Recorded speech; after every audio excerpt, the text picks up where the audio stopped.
Hello, my name is Jay Khosla, and today I will be doing an artistic review on the movie Jumanji: Welcome to the Jungle. It was released in December of 2017, and it is kind of an unsaid sequel to the original Jumanji released in 1995. Jumanji: Welcome to the Jungle features four high schoolers, all separate lives. One is a football star, one is a famous high school cheerleader, one is a nerd, and the other is kind of an outcast. The three of them get detention through unsaid activities, some on purpose, some by accident, and they end up in the cleaning out the basement. They come across a video game, and they play it, and they get sucked into the video game's world. The characters themselves become different looking. They have different avatars, and those characters are played by the movie's main actors: Dwayne Johnson, Karen Gillan, Jack Black, and Kevin Hart. The story in the video game is that they must complete these trials and save Jumanji, the world, by defeating said enemies and creating different relationships. Throughout the movie, it is said that it's related to the old movie in ways that old characters and old storylines pop up, but it is not a technical Jumanji 2. It's not a said sequel, but it definitely relates to the movie in many ways.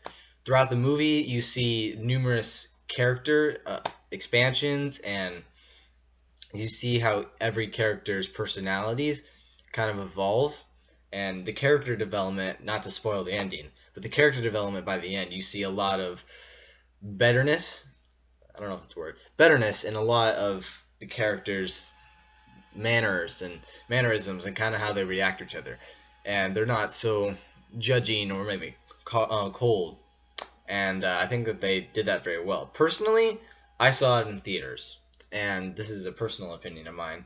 I was impressed with it. Rotten Tomatoes that scored a 97, much higher than its predecessor, but I would not have really seen it in theaters. It was more of a DVD movie to me. Nevertheless, I was impressed because it tracked well, had a constant storyline. It was very funny. It was well tracked with its humor, and it was definitely a family favorite. But there was some kind of off-color things for younger kids. The story development was pretty good. I thought that they spaced it out well and involved old storylines very well because they knew that a lot of parents who had seen the original would come to see it. And so, again, not to spoil the ending, it all resounds very well. It rounds out the end very well, and I think that they found a way to tie up a lot of loose ends. It was a little lacking in substance. Like a lot of the story and a lot of the characters automatically just kind of changed their personalities and kind of their mannerisms. It didn't progress. There wasn't a lot of time, I guess, for them to change a lot. So I felt like it was a little chunky, like it was just kind of like that. And so I feel like they could have done that a little better. But a lot of people were happy with it, and if you're kind of one for humor and adventure, my personal opinion isn't really anything about it, but I thought it was rather good. I thought it was a good addition to, and I would probably see it again, and I for sure would recommend someone else to see it if you enjoy kind of funny, really adventurous movies, and I would totally recommend you go see it. Thanks. Have a great day.